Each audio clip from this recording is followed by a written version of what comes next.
Humans basically बंदरों से आए, बंदरों से खाली नहीं आए।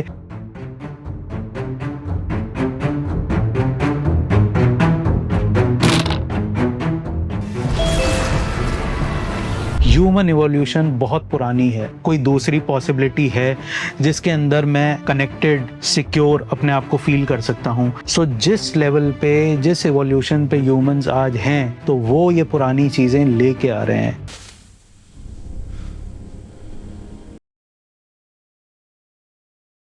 दोस्तों, आज हम चौथे चैप्टर की तरफ चल रहे हैं in the book where medicine meets the soul.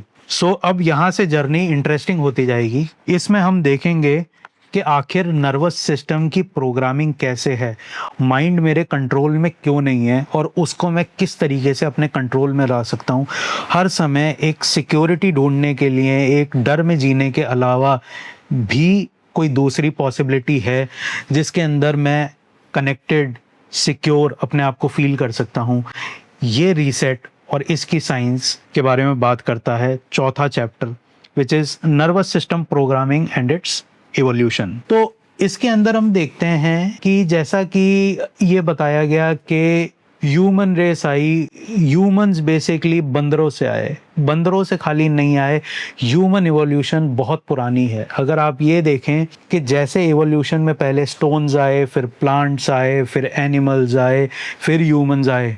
सो जिस लेवल पे, जिस इवोल्यूशन पे ह्यूमंस आज हैं, तो वो ये पुरानी चीज़ें लेके आ रहे हैं। जो स्टोन एज, जो मिनरल्स थी, वो सारे के सारे mineral, sodium, potassium, magnesium, all the minerals, micronutrients body के अंदर मौजूद हैं। उसके बाद जो प्लांट किंगडम था, your body is made out of that food, तो that food, that plants is still in your body.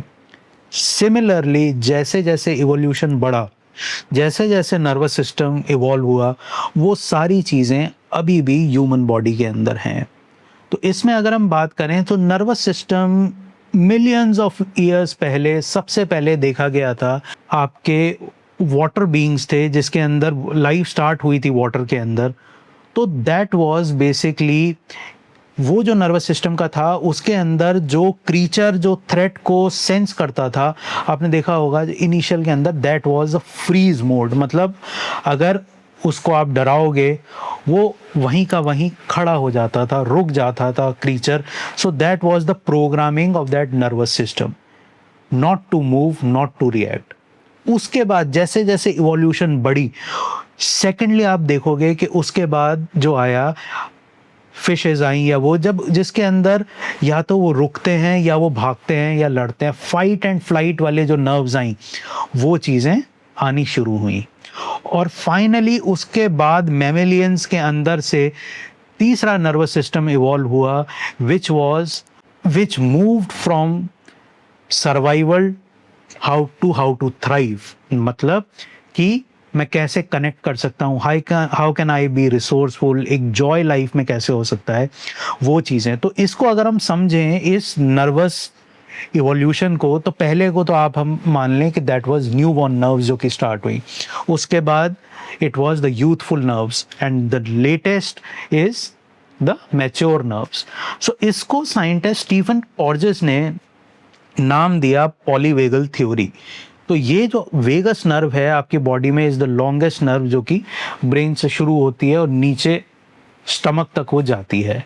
तो उसका जो ऊपर का पार्ट है उसको आप कहते हैं डॉर्सल वेगस, नीचे का पार्ट है वेंट्रल वेगस।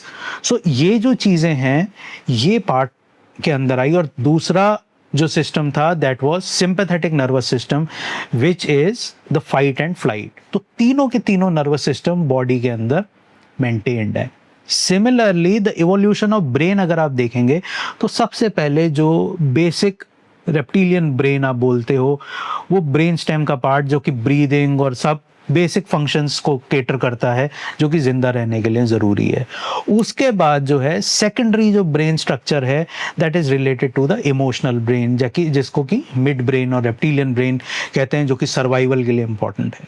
और जो नियो कॉर्टेक्स, जो कि न्यू ब्रेन है, that is the pre frontal cortex, जो कि ह्यूमंस के अंदर स्पेसिफिकली है, जो कि डिसीजन मेकिंग, हायर फंक्शंस जैसे कि कंपैशन, एल्ट्रुइज्म, इन सब के अंदर आता है। तो ये इवोल्यूशन जब हम देखते हैं तो हमें ये समझ में आता है कि ये प्रोग्रामिंग कैसे हो रखी है, क्या चीज़ें हैं जो कि इस तरीके से रोकती हैं, क्या केमिकल्स हैं डोपामीन, सेरोटोनिन, गाबा जो कि इन मोड्स के अंदर होल्ड करते हैं। जब हमारे को ये मैपिंग समझ में आ जाती है then we know what is the way out और हम इससे बाहर कैसे निकल सकते हैं।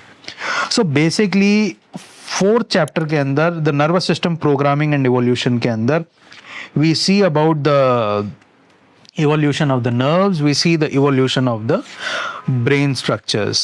Where medicine meets the soul, you can find this book on Amazon, the link will be provided.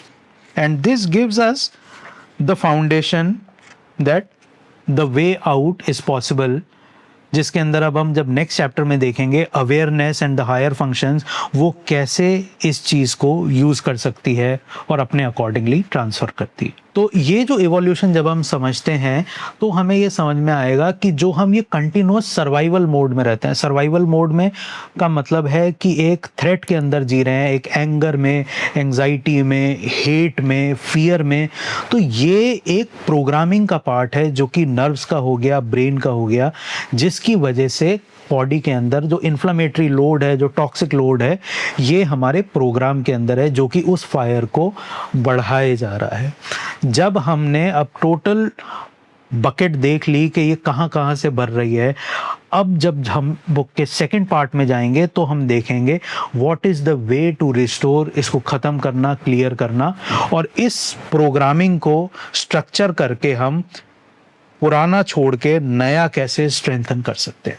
जो भी हम थॉट पैटर्न्स में घूमते हैं, मैं उसका फ्रेमवर्क आपको बताना चाहता हूँ कि आपका जो माइंड है ये खाली 3 स्टेशंस पे रहता है।